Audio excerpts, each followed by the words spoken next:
The chest pain had started during dinner, a familiar tightness that meant I needed my medication immediately. I excused myself from the table where my son Kevin and his wife Lisa were discussing their upcoming vacation to Europe. "Just heartburn," Lisa called after me dismissively. "You always make such a big deal about everything." I reached for my pill bottle on the kitchen counter, but it wasn't there. I checked the cabinet, the drawer, even my purse. Nothing. "Looking for these?" Lisa appeared in the doorway holding my heart medication. I threw them in the garbage where they belong. "What?" The pain in my chest intensified. "Lisa, I need those. I'm having an episode." "You're being dramatic. There's nothing wrong with your heart that losing 20 pounds and drinking less coffee wouldn't fix." I stared at her in disbelief. "Those are prescribed by my cardiologist. I could have a heart attack without them." "Oh, please." She rolled her eyes. "You've been having episodes for 2 years and you're still here. It's all in your head." Kevin appeared behind his wife. "What's going on?" "Your mother is being dramatic about her imaginary heart problems again," Lisa said. "I'm tired of watching her pop pills every time someone looks at her wrong." "Lisa, those are prescribed medications," I said, moving toward the garbage can. "Don't you dare." Lisa stepped in front of me. "I'm not enabling your hypochondria anymore." The pain was getting worse. I needed those pills now, not in 10 minutes. "Kevin, please." My son looked between his wife and me, clearly uncomfortable. "Mom, maybe you should just go to the doctor if you're really having problems." "I am really having problems. Right now. And my medication is in your garbage." "See?" Lisa said triumphantly. "More drama. If it was a real emergency, you'd call an ambulance, not dig through trash." I pushed past her and opened the garbage can. Coffee grounds, food scraps, and somewhere in the mess, my life-saving medication. I started digging through the refuse with my bare hands while the pain in my chest grew sharper. "This is disgusting," Lisa said, watching me. "Look at yourself. Is this really how you want to spend your evening?" Kevin just stood there watching his mother dig through garbage for her heart medication and said nothing. I found the bottle, wiped it clean, and took 2 pills with water from the kitchen sink. My hands were shaking, whether from the heart episode or from rage I couldn't tell. "There," Lisa said. "Happy now? Can we please get back to planning our trip?" I looked at my son, this man I'd raised and loved and supported his entire life, who had just watched his wife throw away my medication and then watched me dig through trash to retrieve it. "Of course, dear," I said quietly. "I'm sorry for the disruption." I went home that night and made a phone call. "Robert? It's Helen. We need to meet tomorrow morning." "Helen, what's wrong? You sound upset." "I'm fine. But I need to discuss some changes to the company payroll." Robert Martinez had been my business manager for 15 years, handling the day-to-day operations of the consulting firm I'd built from nothing after my husband died. What Kevin and Lisa didn't know was that their jobs at Peterson and Associates weren't coincidental. "You want to terminate Kevin and Lisa's employment?" Robert asked, reviewing the files spread across my office desk. "I want to reveal who their real employer has been for the past 3 years." Robert whistled softly. "They have no idea you own the company? They think they work for a mid-level consulting firm that happened to hire them both. They have no idea that every paycheck they've received has come from me. And their salaries? $65,000 each. Plus health insurance, vacation time, and bonuses. I've been paying them a combined $140,000 a year. Why the secrecy?" I touched my chest where the pain from last night still lingered. "Because I wanted to help them without damaging Kevin's pride. I thought if they felt financially secure, if they had good jobs and steady income, they'd be happier. Less stressed. And instead, Lisa feels secure enough to throw my medication in the garbage because she thinks I'm faking heart problems for attention." Robert leaned back in his chair. "What do you want to do?" "I want them to understand exactly who's been supporting their lifestyle. And I want them to understand what happens when you bite the hand that feeds you." "Legal termination or cause?" I pulled out my phone and showed him the video I'd recorded last night after coming home. Me explaining what had happened, showing the medication bottle covered in coffee grounds, describing how Kevin had watched his wife endanger my life. "Lisa's actions could be considered elder abuse," I said. "Deliberately withholding necessary medication from someone with a documented heart condition. And Kevin's inaction makes him complicit."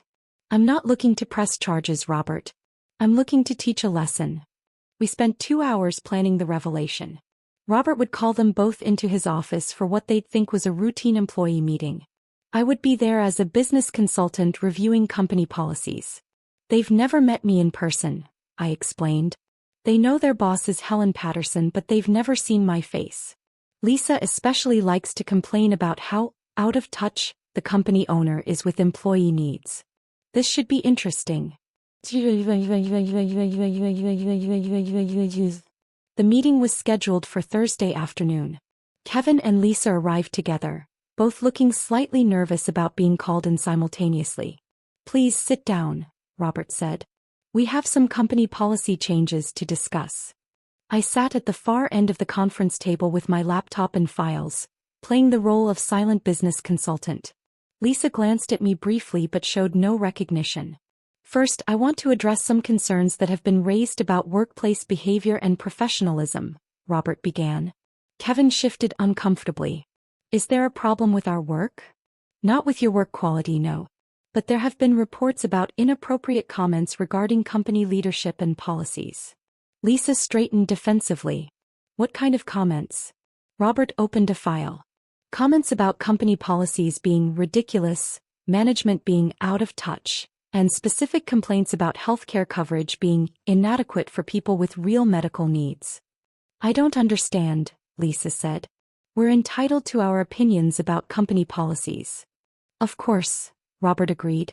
But when those opinions include statements like, the owner probably fakes medical problems for sympathy, and people who complain about healthcare costs are just being dramatic, it raises concerns about your judgment.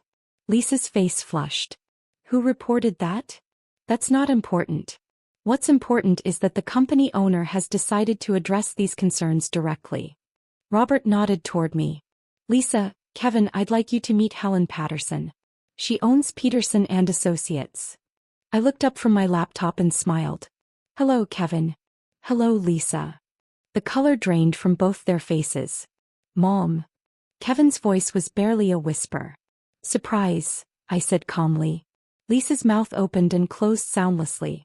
I think there are some things we need to discuss, I continued. Starting with your opinions about people who fake medical problems and are dramatic about their health concerns. Mom, I don't understand, Kevin said. You own the company. I built the company, Kevin. From nothing. After your father died, you used his insurance money and my savings to start a consulting business. That business now employs 12 people and generates over $2 million in annual revenue. But we applied for these jobs. You applied, I hired you. Drug Robert, of course. It took difficult give you both good jobs and financial security. It could strengthen your marriage and reduce stress in your lives. Lisa finally found her voice. You've been spying on us. I've been employing you. There is a difference. Robert slid papers across the table. These are your salary records for the past 3 years. Total compensation, including benefits and bonuses. Kevin stared at the numbers. You've paid us almost $500,000. I've invested in your future, I corrected. Or I talked to us. Mom, why didn't you tell us? Because I wanted you to feel proud of your accomplishments. I wanted you to believe you'd succeeded on your own merit. And now? Lisa asked, her voice tight. Now I know what you really think of people with medical problems. Now I know that when someone you supposedly care about needs help, your response is to throw their medication in the garbage. The room was silent except for the hum of the air conditioning. Lisa, I said, 3 nights ago, you told me my heart problems were imaginary. You threw my prescribed medication in the garbage and made me dig through trash 33 pills that could save my life. I didn't know. You didn't know what? That the heart disease is real? That medication is important? Or that the woman you were abusing was the same woman who's been paying your salary for 3 years? Kevin was staring at his hands. Mom, I should have stopped her. Yes, you should have. But you didn't. You stood there and watched your wife endanger my life, and you said nothing. Robert pulled out another set of documents. I'm afraid your employment with Peterson y Associates is being terminated, effective immediately. You can't fire us for personal reasons, Lisa said quickly. Actually, I can, he replied. I own the company. But more importantly, your behavior constitutes elder abuse, which violates company policy regarding criminal conduct. Criminal conduct. Deliberately withholding medication from someone with a documented medical condition is a crime, Lisa. Kevin's failure to intervene makes him an accessory. You're going to have us arrested? Kevin asked. I'm going to give you a choice, he said. You can accept termination and references that don't mention this incident, or we can discuss this situation with law enforcement and see what they think about your behavior. Lisa was crying now. Please, we need these jobs. We can't afford our mortgage without them. You should have talked about that before you decided my medical needs were fake. I'm sorry, Kevin said. Mom, I'm so sorry. I don't know why I didn't stop her. I know why, he said sadly. Because you've stopped seeing me as a person. You see me as an obligation, a burden, someone whose needs are less important than avoiding conflict with your wife. Robert handed them a final paycheck and termination paperwork. You have until enough business today to clear out your desks. After they left, Robert and I sat in the quiet conference room. Do you think Kevin learned anything? I asked. I think Kevin learned that actions have consequences.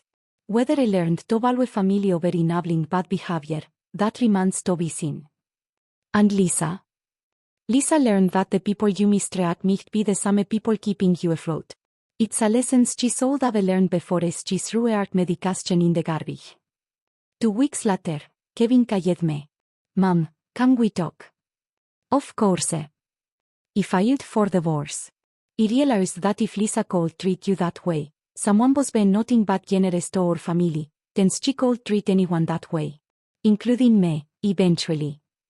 How do you feel about that decision? Scared. Sad.